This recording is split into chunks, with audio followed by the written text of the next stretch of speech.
But I'm here with an amazing guest today, Beck Lover from New York City. You look like the CEO of New York with this outfit on right now. We'll get into that. But Beck Lover is a motivational speaker, entrepreneur, host of a podcast that's doing incredible things, motivational speaker, helping people around the world sort of, become the best versions of themselves. And, you've been very vocal about, I think, a lot of the fallacies and bad things that are happening in the States, especially, and especially New York City, which we'll get into, we saw the lady got set on fire last week, or 2 weeks ago on the subway. Man, stabbed 2 people yesterday. He's running around loose in the city. It's wild out here. But welcome, Beck Lover, to the podcast. Brother, thank you. Yeah. First podcast of the year that I'm a guest on. And, we're talking about New York, but, you're from Cali. Yeah. And your state's being run the same exact way. And it's not by accident. Yeah. Because there has to come a point in time where people wake up and say, too many coincidences, it's not a coincidence.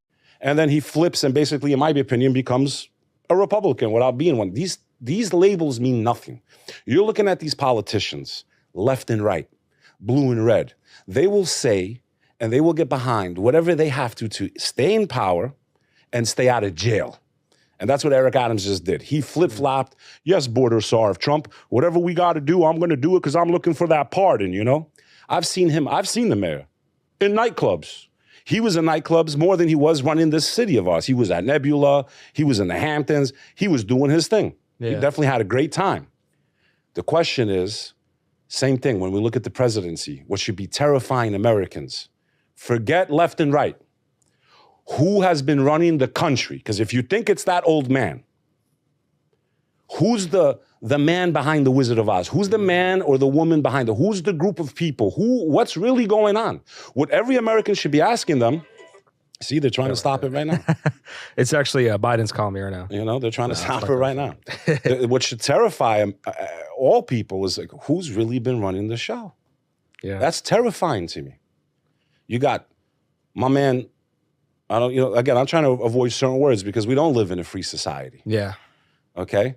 There needs to be serious consideration, maybe even an amendment to the U.S. Constitution that classifies social media as the public square. As an American, you have the right to go out into the streets and protest. They cannot stop you. That is your First Amendment right. We've already seen what social media, what type of impact it has on society, on selection of leaders. I don't want to use certain words for a reason. Okay? And what are known as color revolutions, literally can topple governments, right? The Arab Spring, all this stuff started online, right? Yeah. Color revolutions is the proper terminology. So